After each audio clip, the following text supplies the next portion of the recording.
الحمد لله وكفى وسلام على حبيبه المصطفى أما بعد فأعوذ بالله من الشيطان الرجيم بسم الله الرحمن الرحيم سبحان الذي أسرى بعبده ليلا من المسجد الحرام إلى المسجد الأقصى الذي باركنا حوله لنريه من آياتنا إنه هو السميع البصير صدق الله مولانا العظيم۔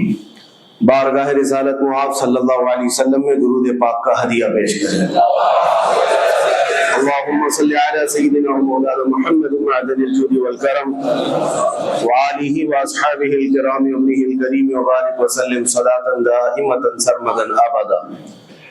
عزیزان گرامی وقار، جن حالات میں آج ہم جمعہ کی نماز ادا کرنے آئے ہیں، دنیا بھر میں قبلہ اول بیت المقدس کے معاملے کو لے کر ایک عجیب ماحول پیدا ہو چکا ہے۔ دنیا دو دھڑوں میں تبدیل ہے آج، اور یقیناً کیوں نہ اثر کرے کہ میرے آقا صلی اللہ تعالی علیہ وسلم نے ارشاد فرمایا،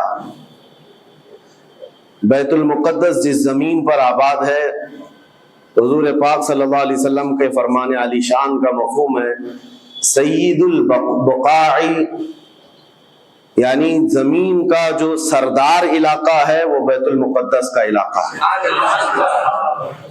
مسجد اقصی جہاں پر آباد ہے اس کو سید البقاع کہا گیا ہے، اور یہ بھی روایت میں ملتا ہے سید الصخرہ، گنبدوں میں اگر کوئی سردار گنبد ہے تو وہ بیت المقدس کے لیے کہا گیا ہے۔ اور قرآن نے یہ فرمایا الذی بارکنا حولہ، مسجد اقصی کے متعلق فرماتا ہے رب تعالیٰ کہ وہ مسجد اقصی جس کے ارد گرد ہم نے برکتیں رکھی لنریہ من آیاتنا، تاکہ ہم اپنی نشانیاں انہیں دکھائیں۔ تو یہ اللہ تبارک و تعالیٰ کی اس مقدس سرزمین جس کو ارض مقدس کہا گیا ہے، نام ہی میں مقدس موجود ہے، اور یہ آج سے نہیں بلکہ روایت میں ہے خانہ کعبہ کی تعمیر کے فوراً بعد حضرت ابراہیم علیہ السلام نے بیت المقدس کی تعمیر فرمائی، اور ہزاروں انبیاء اکرام علیہ السلام کا وہ قبلہ رہا، اور وہ ان کی مرکز عبادت بھی رہا، اور ایک نہیں تقریباً 30,000 کے قریب انبیاء اکرام علیہ السلام مسجد اقصی کے ارد گرد دفن ہیں، آرام فرمائیں۔ جہاں اللہ کا ایک ولی دفن ہوتا ہے وہ برکت کی جگہ ہے، اور جہاں 30,000 نبی دفن ہو، اور وہ بھی اولو العزم پیغمبر حضرت ابراہیم علیہ السلام، حضرت اسحاق علیہ السلام، حضرت یعقوب علیہ السلام، حضرت موسیٰ علیہ السلام، حضرت زکریا علیہ السلام، یہ سب وہ انبیاء اکرام علیہ السلام ہیں جو رسولان اعظام بھی ہیں، شریعت والے ہیں۔ یہ سب بیت المقدس کے ارد گرد ہیں۔ یہاں پر کچھ بھی اثر ہونا پوری دنیا پر بھی اس کا اثر پڑتا ہے، اور آج ہم دیکھ رہے ہیں جو حالات پوری دنیا میں پیدا ہوئے ہیں، اور چاہے وہ یورپ ہو کہ امریکہ ہو، افریقہ ہو کہ رشیا ہو، عرب ممالک ہو کہ ہند ہو، ان سب کو کچھ نہ کچھ کہنے کی آج ضرورت پیش آ رہی ہے۔ کیوں؟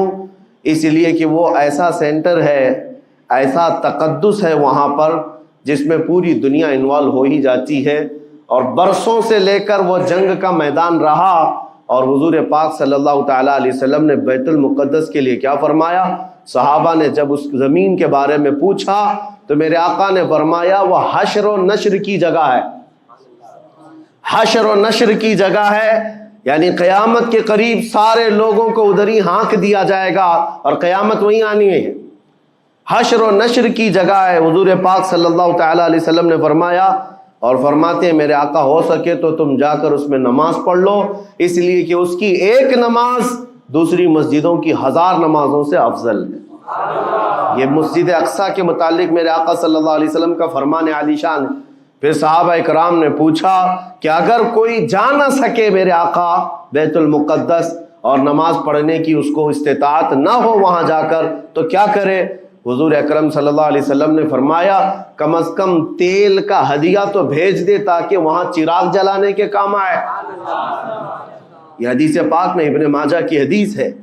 نبی کریم صلی اللہ تعالی علیہ وسلم کے اس فرمان علی شان کے مطابق میں آج آپ تمامی حضرات سے یہ گفتگو کرنا چاہوں گا کہ میرے عزیزوں، یہ صرف فلسطین اور اسرائیل کا مسئلہ نہیں ہے، یہ اسلام اور کفر کا مسئلہ ہے، اور پوری دنیا کے لیے ہے، پوری دنیا کے لیے اگر وہ حقیقت کی نگاہیں رکھتی ہیں، چاہے وہ کسی بھی قوم سے وابستہ ہو، چاہے وہ کوئی بھی دین اور دھرم سے تعلق رکھتے ہو، میں ان سے کہتا ہوں اگر اینک تمہارے اوپر جھوٹ کی نہیں پڑی ہے تو آنکھیں کھول کر دیکھ لو ظلم اور بربریت کس جگہ ہے اور حق کے لیے لڑنے والے کون ہیں۔ یہ ہر ایک منصف مزاج آدمی بھی آج پہچان سکتا ہے کہ کون نہتہ مارا جا رہا ہے اور کون سپر پاور طاقت پر کھڑے ہو کر اپنے مظلوم ہونے کا دعویٰ کر رہا ہے۔ ہر دنیا کا انصاف پسند آدمی آج بول سکتا ہے، لیکن یہ دور بھی امتحان کا ہے۔ جتنے کیڑے مکوڑے دل میں بغض و عداوت رکھتے ہیں اسلام کے، وہ ظالموں کے ساتھ کھڑے ہوئے نظر آتے ہیں، آج ظالموں کے ساتھ کھڑے ہوئے نظر آتے ہیں۔ نبی کریم صلی اللہ تعالی علیہ وسلم نے فرمایا مسلمانوں آپ اپنی اوپینین، اپنی رائے کیا رکھتے ہیں یہ بہت امپورٹنٹ ہے، دنیا کیا کہتی ہے اس سے مجھے غرض نہیں، تمہارا تعلق تمہارے نبی پاک کے فرامین سے ہے۔ خبردار خبردار تم کبھی ان ظالموں کی حمایت میں نہ آنا، ورنہ قرآن کہتا ہے وَلَا تَرْكَنُوا، اللہ تعالیٰ فرماتا ہے اس طرف تم توجہ بھی مت کرنا، جھکاؤ بھی مت رکھنا، جس طرف ظالم گئے، جس طرف ظالم گئے ہیں اس طرف جھکاؤ بھی مت رکھنا۔ اور آج کہیں ایسا نہ ہو کہ دنیا تمہارے پاس بہت آ گئی، چکا چوند دنیا دیکھ کر جیسے امارات والے ہوئے، متحدہ عرب امارات، دبئی جیسے آج انٹرنیشنل سٹی ان کے پاس مل گئی ہے، پوری دنیا وہاں پر تجارت کرنے لگ گئی، بحرین جیسے کنٹریز، ان کے پاس دنیا کی فراوانی آ گئی، تو آج وہ یہ سمجھنے لگ گئے کہ ہم کو مظلوم اور غریب فلسطینیوں کی مدد میں بات نہیں کرنی چاہیے، جو سپر پاور طاقت ہے اس کے ساتھ کھڑا ہونا چاہیے، کیونکہ ہماری ٹریڈنگ کا مسئلہ ہے، ہماری تجارت کا مسئلہ ہے۔ وہ یہ بھول گئے کہ ان کا اسلام کہاں ہے، ان کے آباء و اجداد کی روایت کہاں ہے۔ لیکن میں آپ سے کہتا ہوں ان کے نقشے پر چل کر کبھی اپنی رائے کو بدل نہ دینا۔ بعض مسلمانوں میں یہ گفتگو پھیلی ہوئی ہے کہ کیا ہم ہی مسلمان ہیں ہندوستان کے، کیا ہم ہی لوگ ہیں جو اپنی رائے بنائیں، وہ بڑے بڑے لوگ ہیں، عرب لوگ ہیں اور بڑے بڑے مشائخ ہیں وہاں پر، ان لوگوں نے رائے الگ بنائی ہے، وہ دنیا کے اور پیسوں کے پجاری بن گئے ہیں، ان کے ہاں نفس غالب آ چکا ہے اور شیطان کا ان کے اوپر غلبہ ہے، وہ حق نہیں دیکھ رہے ہیں۔ میرے عزیزوں کہیں تم اپنی رائے اس طرح بنا لیے تو حدیث کو جھٹلانے والے ہوں گے۔ اللہ کے حبیب صلی اللہ علیہ وسلم کی حدیث سناتا ہوں، حضور پاک صلی اللہ علیہ وسلم فرماتے ہیں لا تزال عصابۃ من امتی یقاتلون علی ابواب دمشق وما حولها وعلى ابواب بیت المقدس ظاہرین علی الحق۔ حضور پاک صلی اللہ علیہ وسلم فرماتے لا یضرهم خذلان من خذلهم ظاہرین علی الحق الى ان تقوم الساعہ۔ میرے آقا فرماتے ہیں قیامت تک میری امت میں ایک جماعت ایسی ہوگی جو دمشق کے دروازوں پر اور بیت المقدس کے دروازوں کے اطراف میں حق کے لیے کھڑی رہے گی قیامت آنے تک۔ اور حضور پاک نے یہ بھی فرمایا، میرے آقا مخبر صادق صلی اللہ علیہ وسلم کے فرمان آج ہم اپنی آنکھوں سے دیکھ رہے ہیں، حضور فرماتے لا یضرهم خذلان من خذلهم۔ میرے آقا فرماتے ہیں دنیا کے بڑے بڑے دھوکہ دینے والوں کا دھوکہ انہیں کچھ اثر نہیں کرے گا، انہیں کوئی نقصان نہیں پہنچائے گا۔ آج بڑے بڑے پیٹروٹ میزائل داغ کر کے اگر وہاں کے علاقوں کو ختم کرنے کا دعویٰ کر رہے ہیں تو مجھے میرے نبی کے فرمان پر یقین ہے یہ کبھی نہیں ہو سکے گا، کبھی نہیں ہو سکے گا۔ کچھ عمارتوں کے گر جانے اور کچھ بچوں کے اور کچھ لوگوں کے قتل ہو جانے کا نام یہ جیت اور فتح نہیں ہے۔ میرے عزیزو آج ہم ان ظالموں کو دیکھ رہے ہیں جن کا دعویٰ تھا کہ دنیا میں ان سے بہتر ڈیفنس طاقت کسی کے پاس نہیں، ان سے بہتر بنکر کسی کے پاس نہیں، ان سے بہتر سائرن بجانے کی طاقت کسی کے پاس نہیں، پوری دنیا کو زہریلے ہتھیار بیچنے والی طاقتیں۔ آج ہم نے یہ بھی دیکھا ہے کہ صرف محض ایک چھوٹی سی جماعت سے ان کے ہاتھ پیر ڈھیلے نظر آتے ہیں اور ان کے جسموں میں کپ کپی نظر آتی ہے۔ ہے, پوری طاقت تمہاری ایک جگہ.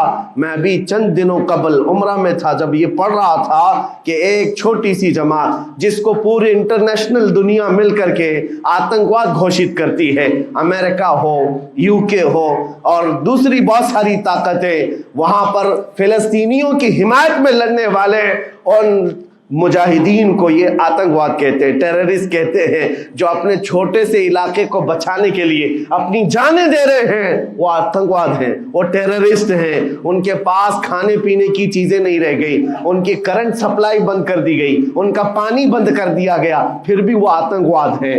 میرے عزیزو, یہ دنیا کا دغلا معیار دیکھو آپ. رشیا پورے یوکرین کو تباہ کرتا رہا, پورا راکھ میں بدل دیا. ان ظالم کتوں کی زبان پر کبھی نہیں آیا کہ رشیا آتنکواد ہے یا رشیا ٹیررسٹ ہے. یہ میڈیا میں بھونکتے رہے رشیا اور یوکرین کی وار چل رہی ہے, زمین کا مسئلہ ہے. ارے ہزاروں لوگوں کو رشیا راکھ میں بدل کر رکھ چکا ہے. کیوں نہیں بولتے اس کے متعلق, کیوں نہیں کہتے کہ وہ آتنکواد ہے؟ اس لیے کہ یہ ظالم دجالی میڈیا جتنے ہیں انہیں پتا ہے ان کے باپ داداؤں سے بڑی طاقت اس کے پاس موجود ہے.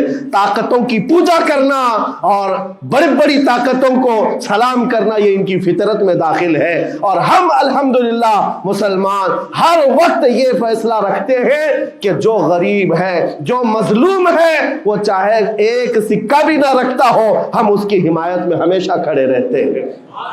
یہ اسلام کی خاصیت ہے. ہم طاقت و قوت اور تخت کو دیکھ کر کسی کی حمایت میں نہیں کھڑے ہوتے, بلکہ حق و باطل کو دیکھ کر اگر مظلوم چھوٹی سی جگہ پر بھی ہے تو ہم اس کے ساتھ کھڑے ہیں. اسلام میں ہو یا نہ ہو, اگر وہ مظلوم ہے تو اس کی آواز ہم اٹھاتے ہیں. عزیزان گرامی وقار, جس کو اپنی طاقتوں پر خوب بھروسہ تھا, میں ایک بات عرض کرتا ہوں مسلمانوں, آج جاگنے کی ضرورت ہے, بیداری کی ضرورت ہے. تمہارے دماغوں پر یہ پٹی ڈالی گئی ہے اور یہ بٹھایا گیا ہے ان کے پاس بہت بڑی بڑی طاقتیں, تمہارے ادھر ادھر کرنے سے کچھ نہیں ہوتا, تمہاری آواز اٹھانے سے کچھ نہیں ہوتا. رب تبارک و تعالیٰ نے تمہیں یہ ظاہر کر دیا کہ میں ابھی پڑھ رہا تھا اس چھوٹے سی علاقے میں غزہ پٹی میں بڑی بڑی دنیا کی 4 تنظیمیں, خفیہ خبر رساں ایجنسیاں موجود ہیں جو ان کی خفیہ خبریں ہر وقت پہنچاتی ہیں. وہ اسرائیل کی بھی ہے, امریکہ کی بھی ہے اور سعودی عرب کی بھی ہے اور ایجپٹ کی بھی ہے. 4 بڑے بڑی کنٹریز کی خفیہ ایجنسیاں کام کر رہی ہیں اور سب کی سب خفیہ خبر رساں ایجنسیاں فیل ہو گئی, ناکام ہو گئی. اس کے باوجود اسرائیل کے درندوں کو یہ وحشتناک چیز دیکھنی پڑی. دنیا آج اس میں حیرت میں ہے کہ ایسا کیسے ہو گیا, ایسا کیسے فیل ہو گیا, یہ سسٹم کیسے کام نہیں کر سکا, ہمیں پہلے سے اطلاع کیسے نہیں ملی. میں قرآن پڑھ کر کے بتاتا ہوں, میرا رب فرماتا ہے وَمَكَرُوا وَمَكَرَ اللَّهُ وَاللَّهُ خَيْرُ الْمَاكِرِينَ. کافر منصوبہ بناتے ہیں اور اللہ خفیہ تدبیر کرتا ہے اور اللہ کی خفیہ تدبیر غالب آتی ہے.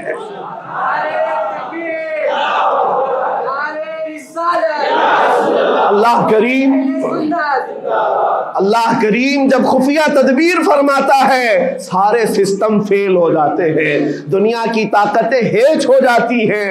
آپ کبھی یہ مت سمجھنا کہ دنیا کے پاس بہت بڑی طاقتیں ہیں. نہیں مسلمانوں, ایمان اس کا نام نہیں ہے. اقبال نے بہت پہلے کہا تھا اللہ کو پامرد یہ مومن پہ بھروسہ, ابلیس کو یورپ کی مشینوں کا سہارا. ان کے پاس یورپ کی مشینوں کا سہارا ہے لیکن مسلمان کو اپنے رب کی طاقت پر بھروسہ ہے. میرا رب غالب حکمت والا ہے اور وہ قدرت والا ہے. جس وقت رب تعالیٰ چاہے, کیا آپ نے تاریخ نہیں پڑھی, وہ اگر اپنے نبی کی حفاظت کرنا چاہے تو مکڑی کے جال سے حفاظت کرتا ہے, کبوتری کے انڈوں سے حفاظت کرتا ہے. وہ اپنے حبیب کی حفاظت کرنا چاہے اور کسی نبی کی حفاظت کرتا ہے, مچھلی کے پیٹ میں رکھ کر کے یونس کی حفاظت کر رہا ہے اور ابراہیم علیہ السلام کو آگ میں ڈال کر کے بھی اس تپش سے بچا بچھا رہا ہے اور اسماعیل علیہ السلام کی گردن پر چھری چل رہی ہے، پھر بھی اس چھری سے بچانے والا مولا کون ہے؟ اور سمندر میں اتر جانے کے بعد موسیٰ علیہ السلام کی بڑی فوج کو راستے دینے والا مولا کون ہے؟ آپ جانتے ہیں ابراہیم علیہ السلام کو آگ سے بچانے والا، یونس علیہ السلام کو مچھلی کے پیٹ میں زندہ رکھنے والا، موسیٰ علیہ السلام کو سمندروں میں راستہ دینے والا وہی خدا ہے جو اپنے حبیب کو کفار مکہ کے ہر ظلم سے بچانے والا، ان کے رات کے منصوبوں کو خاک میں ملانے والا، میرے حبیب کو ان کافروں کے سامنے سے ایسے گزارنے والا کہ وہ کافروں کی آنکھیں ہمیشہ کے لیے اندھی ہو کر رہ جائیں۔ وہ مولا کل بھی تھا، آج بھی ہے اور ہمیشہ رہے گا۔ وہ اللہ حی و قیوم ہے، اس کی ذات پر توکل رکھو، یقین رکھو۔ آج دنیا کے ان حالات کو دیکھ کر مسلمانوں کا ایمان اور مضبوط ہو جائے اور مضبوط ہو جائے۔ آپ یہ سوچتے ہوں گے ہمیں کیا کرنا چاہیے، ہم یہاں بیٹھ کر کیا کریں؟ میں تو اس بات کو کہوں گا آپ واٹس ایپ جہاد میں مصروف نہ رہیں، ادھر کی ادھر چیزیں شیئر کرتے ہوئے گھر میں بیٹھ کر کے رات بھر اپنی مرغن غذاؤں میں اور بستروں پر سوتے رہے نہیں۔ اگر تمہارا دل روتا ہے کسی ایک بچے کی آہ پر تم پہنچ تو نہیں سکتے، لیکن کسی غریب کی ایک درد پر تمہارا دل روتا ہے، اللہ کی بارگاہ میں وہ بھی لکھا جاتا ہے، وہ بھی لکھا جاتا ہے اور تم کو ان کے شریکوں میں شمار کیا جاتا ہے۔ تم اگر رقت کے ساتھ بیٹھ کر کے دعا کرتے ہو، سوچو آج آپ اپنے گھر میں ہیں، تمہارا بیٹا نکلا، جوان بیٹا نکلا، اس کی خبر آئی کہ اچانک اس کی لاش کہیں تڑپتی ہوئی نظر آئی، جیسے خبر سنو گے تمہارا کھانا پینا حرام ہو جاتا ہے، تمہارے گھر بار کا چین و سکون غارت ہو جاتا ہے۔ کیا ہوتا ہے جب اپنا ایک جوان بیٹا کہیں کسی حادثے میں انتقال ہونے کی خبر بھی آ جائے، بے چینی اور گھر میں کوہرام مچ جاتا ہے۔ یہ چیز کیوں ہوتی ہے؟ کیونکہ تمہارا تعلق ہے، جسمانی بھی روحانی بھی تعلق ہے اپنے بیٹے سے۔ اور میرے آقا نے فرمایا مثل المؤمن کمثل جسد اذا اشتكى عضو تداعى له سائر الجسد بالسهر والحمى۔ میرے آقا فرماتے ہیں پورے مومن جتنے بھی دنیا میں ہیں سارے مومنین ایک جسم کی طرح، میرے آقا فرماتے ہیں ایک جسم کی طرح ہیں، اگر ایک عضو کو تکلیف ہو تو پورے جسم میں بخار آ جاتا ہے، ایک عضو کو تکلیف ہو تو پورے جسم میں بخار آتا ہے۔ آج تمہاری کیفیت یہ ہونی چاہیے جس وقت ان حالات کو دیکھو تمہارا دل روئے، تمہاری بے قراری بڑھ جائے، تمہاری بے چینی بڑھ جائے اور بارگاہ رب العزت میں گڑ گڑاؤ کہ مولا اگر ہمارے برے اعمال کی وجہ سے، ہمارے گناہوں کی وجہ سے ہمارے بھائیوں پر اگر یہ آفت آئی ہے تو میں توبہ کرتا ہوں، میں باز آتا ہوں مولا، میں اپنی حرکتوں سے توبہ کرتا ہوں۔ آج تمہیں پتہ ہے یہ آج کا حادثہ نہیں، اس دنیا کو میں جتنا کوسوں کم ہے جو دغلی پالیسی رکھتے ہیں، جو ڈبل سٹینڈ رکھتے ہیں، ان کو جتنا بولوں کم ہے۔ میں ڈرتا نہیں ہوں اس بات پر، لیکن آج دل بھرا ہوا ہے ان مظلوموں کی آواز کو سن سن کر کے، جن کے گھروں پر رات بھر بمباری ہوتی ہے، جن کے شہر کا پورا بادل پٹاخوں سے نہیں میزائلوں سے روشن دکھتا ہے۔ میرے عزیزوں کیسی راتیں وہ گزارتے ہیں، ماں رات کو اپنے بچے کو گلے سے لگا کر سوتی ہے، اس کو یقین نہیں ہوتا صبح تک میرا لال میرے ساتھ رہے گا، انہیں پتہ بھی نہیں ان کے دروازوں پر موت دستک دے رہی ہے۔ 5000 سے زیادہ راکٹ داغ کر کے ابھی بھی ختم نہیں کیا گیا، اور ظلم اتنا ہونے کے بعد حیرت ہوتی ہے اس دگلی دنیا پر میڈیا میں بار بار یہ کہا جاتا ہے ان آتنکیوں کا خاتمہ کیا جا رہا ہے، آتنکوادیوں کو نیست و نابود کیا جا رہا ہے، جن کی زمین پر 70 سال سے قبضہ کر کے بیٹھا ہے، دنیا اس پر کچھ نہیں بولنا چاہتی۔ آپ کو پتا ہے ہسٹری جنہوں نے پڑھا نہیں وہ آج بھوک رہے ہیں، جن کو تاریخ معلوم نہیں ہے وہ ٹپنی دینے کی کوشش کر رہے ہیں، ان کو اپنے باپ داداؤں کی تاریخ نہیں معلوم، یہ فلسطین کی تاریخ پر چل پڑے۔ پتہ ہے 1917 میں صرف 4000 یہودیوں کو رہنے کی اجازت دی گئی تھی، جب یہ پوری دنیا سے مارے مارے گھوم رہے تھے، ان کے لاکھوں یہودیوں کو مار کر ختم کیا گیا تھا۔ اس وقت فلسطین میں 4000 یہودیوں کو پناہ دی گئی تھی، اور یہ 4000 سے بڑھتے بڑھتے بڑھتے پوری دنیا سے ہجرت کر کے آتے رہے۔